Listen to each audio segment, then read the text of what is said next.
अस्सलाम वालेकुम। से सत श्री अकाल। उम्मीद करता हूँ फिट होंगे, बेहतरीन होंगे, अपनी लाइफ अच्छे से एंजॉय करोगे। हम तीनों की तरह देवों के देव महादेव एपिसोड है जी 303 और सेकंड पार्ट है। लाइक शेयर सब्सक्राइब कर दें। स्ट्रेट चलते हैं वीडियो की तरफ। इनका नाम है Rana Mohammad Ali. Mohammad Sameer Khokhar. Ali Saqlaini Pal. So guys let's start. भैया, युद्ध कितने प्रकार के होते हैं वो तो मैं समझ गया, किंतु आप केवल मुझे ये बता दीजिए कि युद्ध का समाधान क्या है।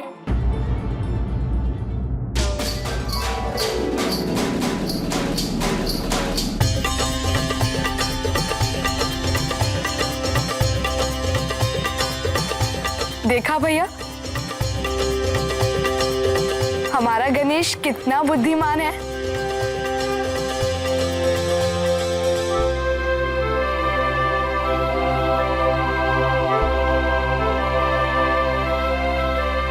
यदि युद्ध का समाधान सभी को ज्ञात होता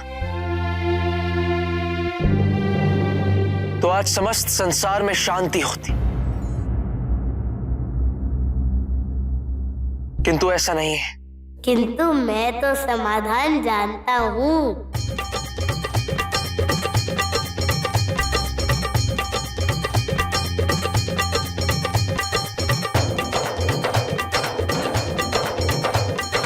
युद्ध जैसा भी हो, अपने शत्रु को एक बार अपने हृदय से लगा लीजिए,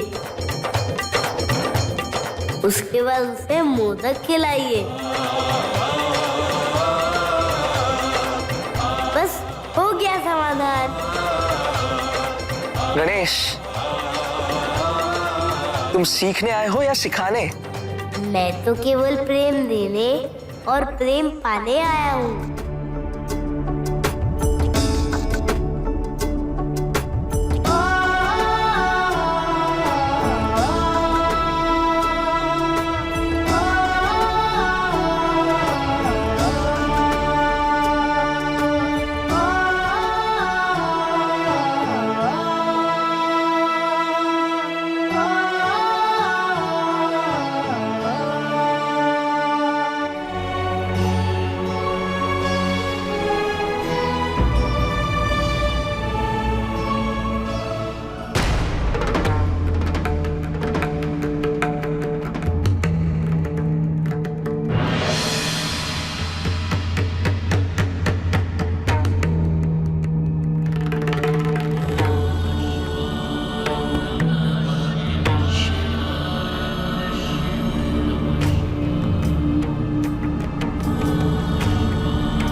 प्रभु, आप तो सर्वज्ञ हैं, हमारी समस्या से अवश्य अवगत होंगे। हमारी समस्या का समाधान बताइए प्रभु।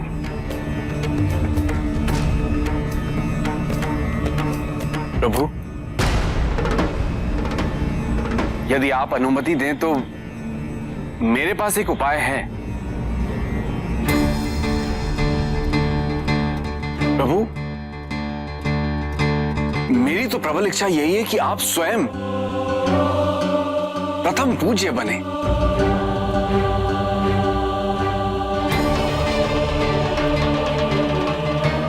किंतु आपको न तो सम्मान का मोह है और न ही अपमान का भय।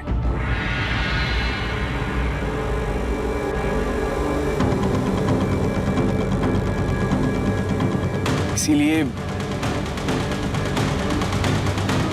यदि आप सबसे कह दें कि प्रथम पूज्य के लिए मुझे स्वीकार कर लें तो सब अवश्य मान जाएंगे प्रभु। धृष्टता की सीमा ना लांघिए देवराजेंद्र।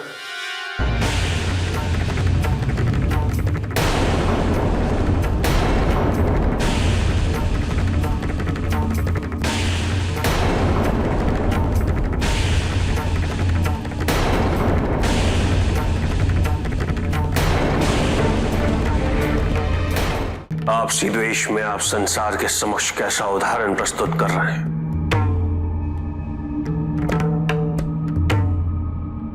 जब देवताओं में ही बड़े और छोटे का भेद होगा आप समाज को भेदभाव से कैसे दूर रख पाएंगे?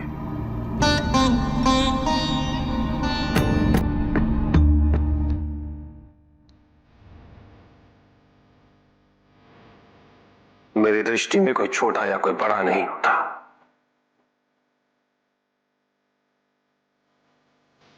सबकी योग्यता एक समान।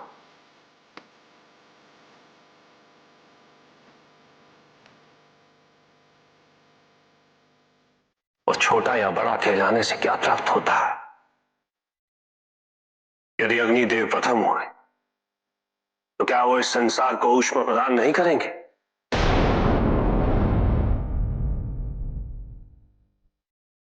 और यदि वो द्वितीय हुए तो क्या वो अपने दायित्व से विमुख हो जाएंगे?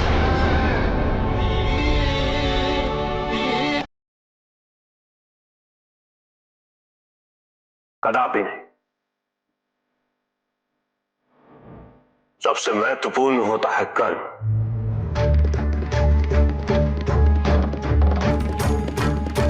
इसलिए आप सबको केवल अपने अपने कर्मों पर ध्यान केंद्रित करना चाहिए। जब आप इस मूल ज्ञान को समझेंगे तभी आपको अपनी समस्या का समाधान प्राप्त होगा।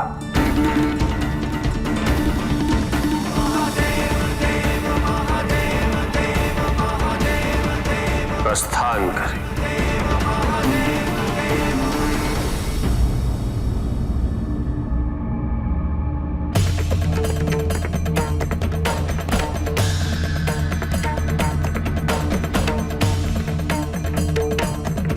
गणेश,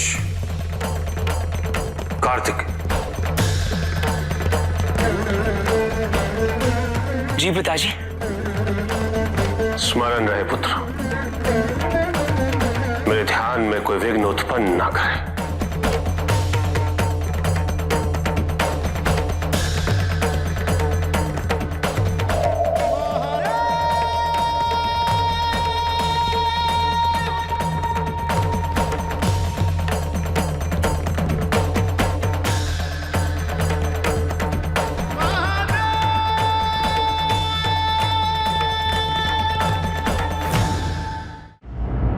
नारायण, महादेव तो ध्यान में चले गए, अब क्या होगा?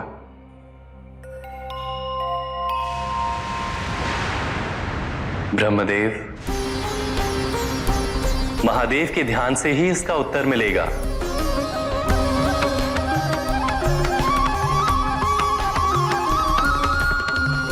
और वो सर्वमान्य देव सबके सामने आएगा।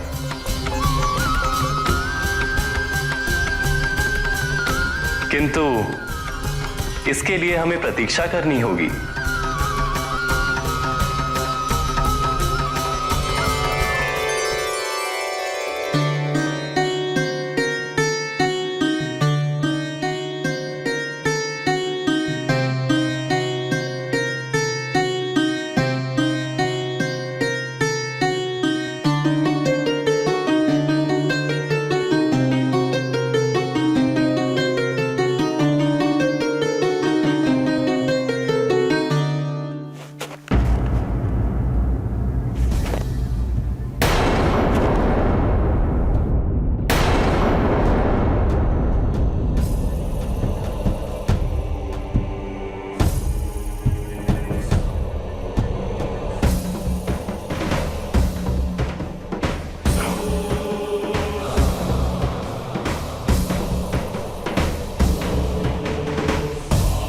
प्रणाम ऋषिवर।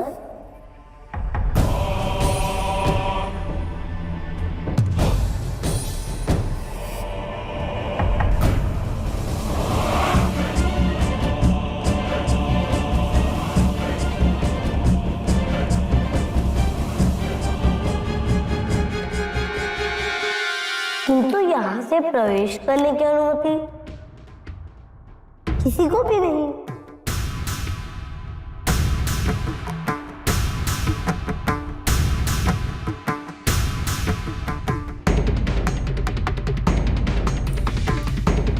मूर्ख गज बालक, यदि तुझे ज्ञात होता कि मैं कौन हूं तो तू मुझे रोकने का दुस्साहस कभी नहीं करता।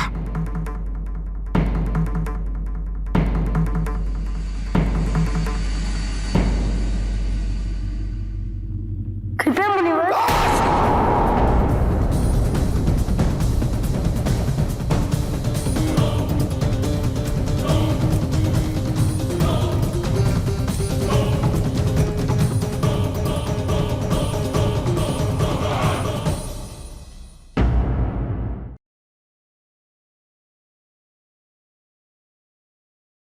जी, यज्ञ होना था और पूरे संसार में समस्या ये है कि इष्ट देवता जो हैं वो कौन होने चाहिए और सबसे पहले जो है आहुति किस देवता की होनी चाहिए।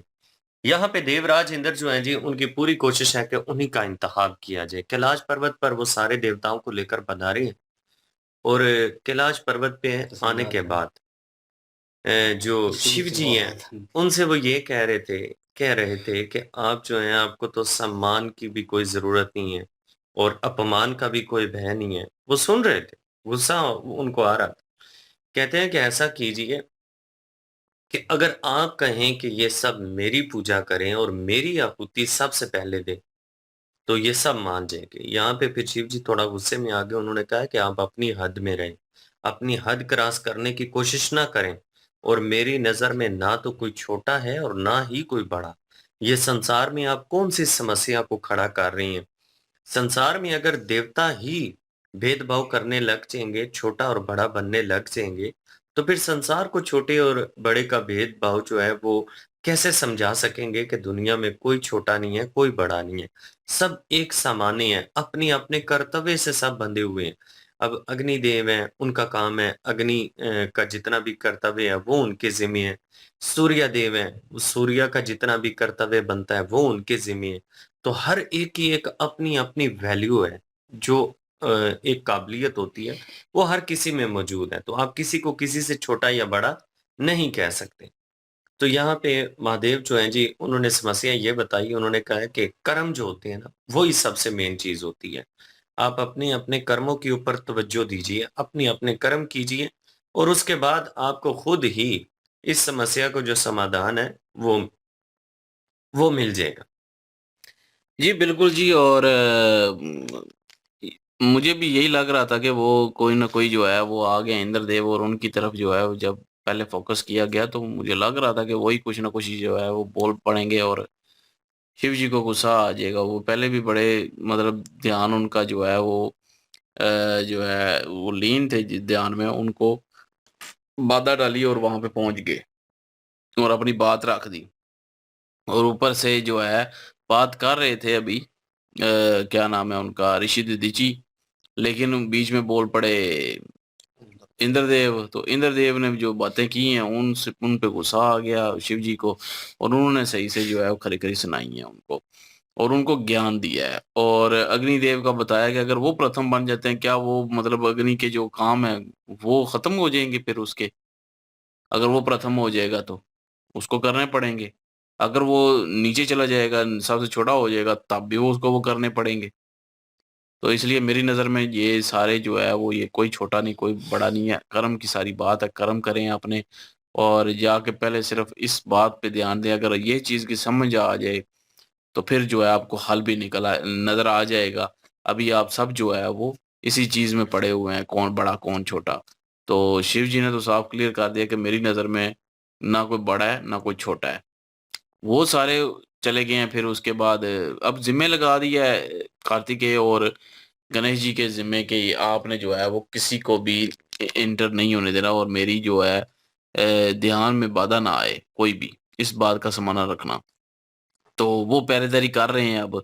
तो दूसरी साइड पे जितने भी ये आए थे सप्तऋषि देवता वो सारे चले गए हैं अब विष्णु जी के पास और विष्णु जी से हाल पूछ रहे हैं कि महादेव जी तो ध्यान में चले गए हैं, तो आप ही इसका कोई हल बताएं। तो उन्होंने कहा ध्यान में ही उनको जो है वो जवाब मिलेगा इसका और आपको पता चल जाएगा। फिर उसके बाद उन्होंने तो अभी कहा कि वेट करो, सब्र करो बस कुछ दिन। तो वो तो अब वेट करेंगे। अब दूसरी साइड पे एक नया कैरेक्टर आया है, अब वो बहुत गुस्से में है और रुक भी नहीं रहा। हालांकि वो बड़े प्यार से गणेश जी जो है वो रोक रहे हैं, वो मना भी कर रहे हैं, रोक भी रहे हैं। अब नहीं उनको पता तो आप अपना परिचय दें कि मैं ये हूँ मैं वो हूँ, आप कह रहे हैं कि आपको अगर कोई पता होता कि मैं कौन हूँ और आप मुझे ये दुस्साहस ना करते हैं, बालिक मतलब कि इस तरह गुस्सा कर रहा है। अब उन्होंने रोकने की कोशिश की, अब वो जा रहे थे, फिर वो उन्होंने हाथ से रोकने की कोशिश की तो फिर गुस्सा आ गया।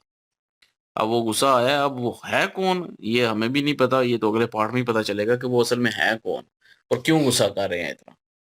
वाला जी ये देखने लायक होगा। बाकी दोनों भाइयों के दरमियान जो है कार्तिकेय और गणेश जी के दरमियान जो है वार्तालाप चल रही थी जंग को लेकर, क्योंकि कार्तिकेय एक योद्धा हैं तो कह रहे हैं कि जंग की सिचुएशन के बारे में समझाएं और जंग क्यों होनी चाहिए। तो वो गणेश जी जो है वो जो है ज्ञान रखते हैं, दिमाग से उस चीज़ को जो है रिज़ॉल्व करने की कोशिश करते हैं। ऑन अदर हैंड कार्तिकेय जो है वो हथियार के साथ जवाब देते हैं। उन्होंने वही शिक्षा ली है, शिव जी ने भी गणेश जी को बताया था कि उनकी शिक्षा ऐसी हुई है, तो वो उस वजह से सोचते हैं। दोनों का कॉम्पिटिशन जो है वो नहीं होना चाहिए। जो क्या लें कि इनका कोलैबोरेशन जो है वो बड़ा अच्छा रहेगा, क्योंकि एक के पास ज्ञान है और एक के पास जो है वो ताकत का जो है वो ज्ञान है, उसको लड़ने का पता है। तो यहाँ पे सवाल जवाब जो है जंग को लेकर वो उनका चल रहा था तो गणेश जी ने बड़े अच्छे तरीके से जवाब दिया। जैसे कार्तिकेय कह रहे थे कि जंग ज़रूरी है, जंग ही हर मसले का हल है ये। तो वो कह रहे हैं जंग करनी क्यों है, और जो है जो दुश्मन है उसको गले से लगा लें और उसके बाद से थोड़े से मुँह तक खिला दें एंड दैट्स इट। तो वो मान जाएगा, मतलब उस तरीके से रिज़ॉल्व करने की कोशिश कर रहे हैं। तो वो उनके हाँ, सवालों के मतलब प्रेम से जो है वो सारा हल हाँ, करें। तो मतलब वो हल चाह रहे हैं उसका उस तरीके से। वो नहीं चाहते कि हथियार चलें। इनको भी जो लास्ट में सीन देखा गया, इनको भी उन्होंने रोका पहले कि कोई नहीं जा सकता, किसी को इजाज़त नहीं है। तो वो जो भी हैं अभी उनका जो है हमें नाम पता नहीं है। तो लेकिन ये है कि वो फिर आगे बढ़े गुस्से में और बहुत कुछ कहने के बाद कार्तिकेय सुन रहे थे, तो फिर आगे बढ़े हैं और उन्होंने फिर हाथ से अभी रोका है, सिर्फ़ टच किया है कि पीछे हो जाएँ। तो फिर वो बड़े अजीब तरीके से पीछे हुए हैं और उन्हें लगा कि इसने मुझे हाथ कैसे लगा दिया, और ये वो। अभी सिचुएशन चल रही है, लेट्स सी देखते हैं क्या होता है। नेक्स्ट पार्ट पे चलते हैं, लाइक, शेयर, सब्सक्राइब कर दीजिएगा। इंशाल्लाह मिलते हैं नेक्स्ट वीडियो में। अपना ख्याल रखिएगा, दुआ में याद रखिएगा। तब तक के लिए अल्लाह अल्लाह हाफिज। हाफ़िज़।